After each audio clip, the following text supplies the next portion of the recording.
Assalamualaikum and good morning to everyone. Thank you for being here. My name is Alia and together with my teammates Fatin and Nana.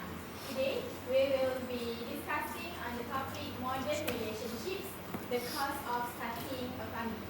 First, I will say my own perspective first, which I think many young adults today are not rejecting the idea of starting a family, but they are certainly approaching it with far more caution and reflection than previous generations.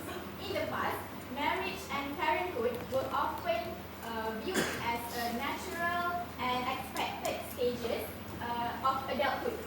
People generally followed a social timeline, which means after they finish studies, they will secure employment, get married, and then have children.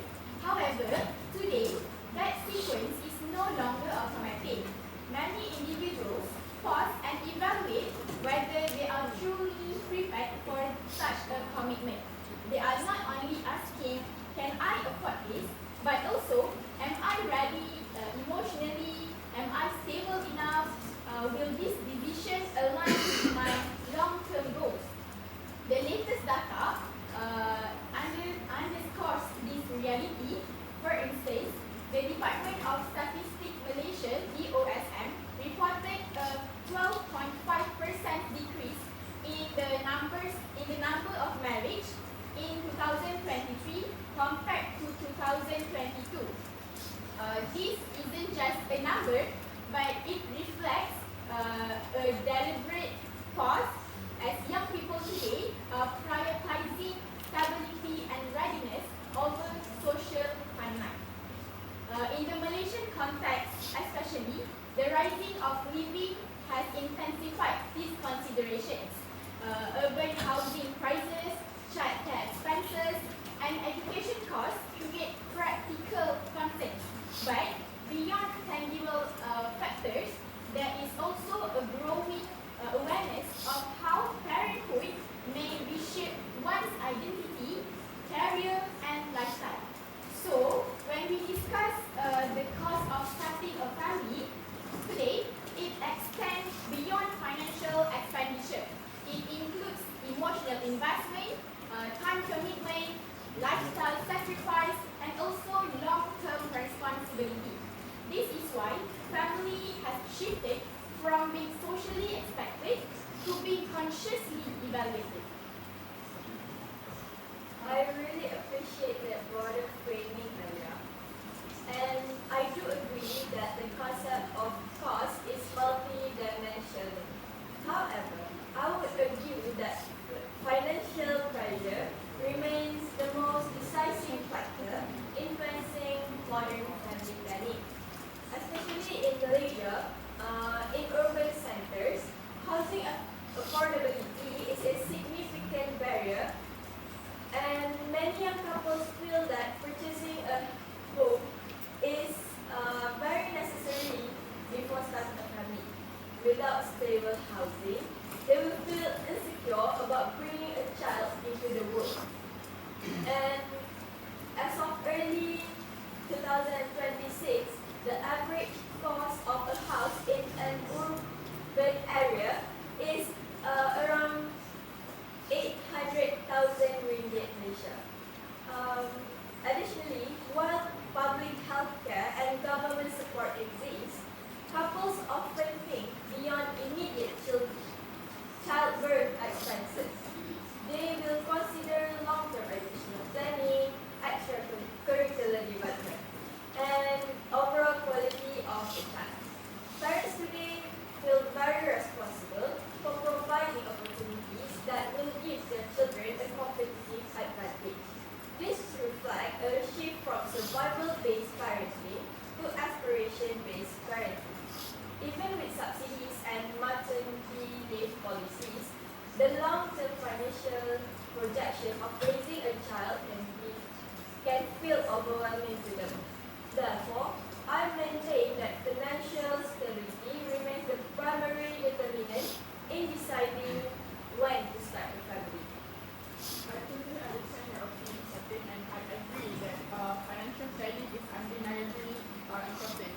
However, I respectfully disagree that financial pressure is the dominant reason for delaying parenthood, particularly in the Malaysian context.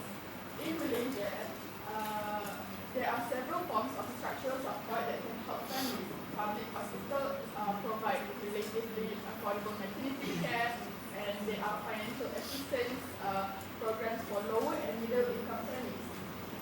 In addition, maternity leave policies that we said earlier, especially in the public sector, offers paid leave that helps reduce the immediate financial burden during childbirth and early pregnancy. And to me, the offer is quite rewarding. Let's take a look at the miscarriage or stillbirth policy. If a miscarriage occurs before 22 weeks, standard sick leave still applies, but if it occurs at 20 weeks or later, which is stillbirth, the full 98-day maternity leave is still applicable. And for the married male employees, which is they are offered paternity leave, they are entitled to 7 consecutive days of paid paternity leave. And I think that is very helpful for parents that is trying to cope with the new situation. While this form of support may not eliminate all expenses, they do make the initial stages of starting a family more manageable. From my perspective, many young couples today seem to hesitate not only because of the money, but because of emotional readiness. Even when people are financially stable, they sometimes question whether they are truly prepared for the responsibility of raising a child. They may worry about maintaining a healthy relationship, balancing work, commitment, or adapting to the lifestyle changes that come with parenthood. So while financial concerns are certainly real, I would argue that emotional readiness and lifestyle consideration can be equally and sometimes even more influential in the decision to delay starting a family. Well, that is a very valid point, Nana.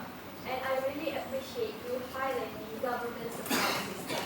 However, I would suggest that subsidies and maternity leave primarily does not address long-term concerns. Raising a child is a long-term financial journey that spans decades. Couples are not only thinking about childhood goals, but also about sustaining educational quality, healthcare needs, and also the general living expenses. Well, in an urban area, usually the cost of raising a child is can be from 400,000 ringgit until over 1 million. And these costs vary heavily by lifestyle.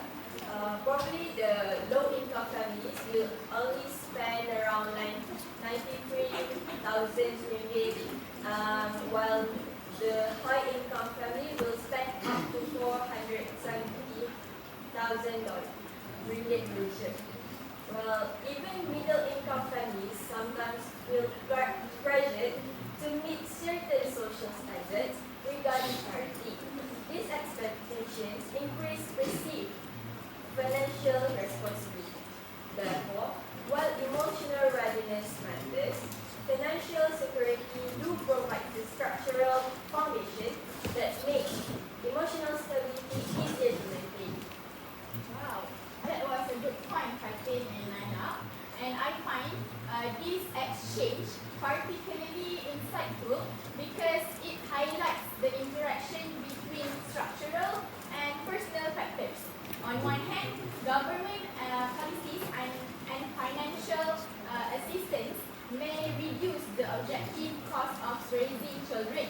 However, subjective expectations about parenting may increase of perceived costs. In fact, research by Anne Gauthier 2021 on modern parenting shows that many parents today feel strong pressure to invest heavily in their children's development, including education, emotional support, and extracurricular opportunities.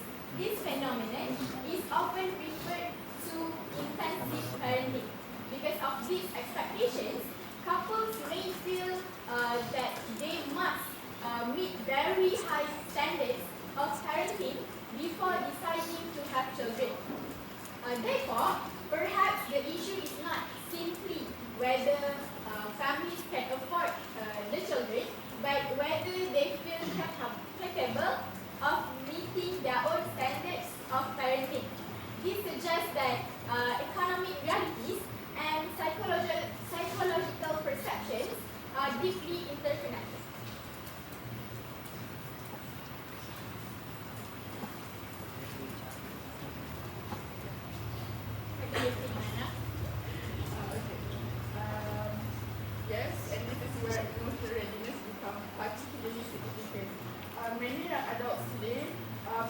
strong emphasis on mental well-being and relational stability. They do not want to enter parenthood feeling overwhelmed or uncertain about their ability to manage the responsibilities involved. Consequently, many youngsters nowadays are much more comfortable in becoming a pet parent. And this is actually because roughly like 39% of young adults with pets are less of a responsibility than children. And the cost factor between having a pet and having a child is actually 20